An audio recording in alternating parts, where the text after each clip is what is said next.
the gentle giant of the African savanna is in serious danger of disappearing.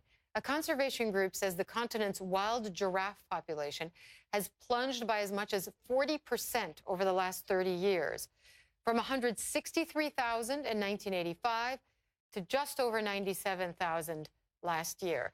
The International Union for Conservation of Nature says habitat loss and illegal hunting are contributing to the decline of the species.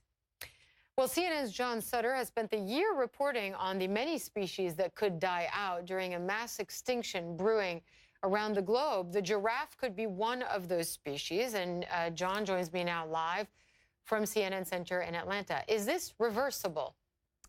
I think it is reversible, or we can avoid the very worst of what scientists call the sixth extinction if we change our ways very, very quickly. I talked to Anthony Barnosky, who is an expert on global extinction at Stanford, and he told me we have 10 to maybe 20 years at the very most to really change the way that we're handling land and farms, to combat climate change and dealing with poaching, especially in Africa.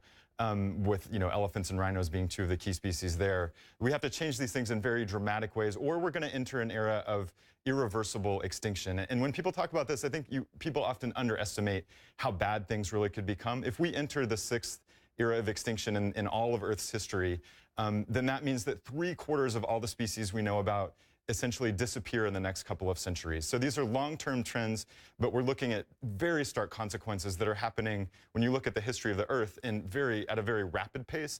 But from our perspectives, they seem to be moving very slowly. But I think this news about the giraffe is sort of a wake-up call that species that we thought were fairly safe are even in trouble.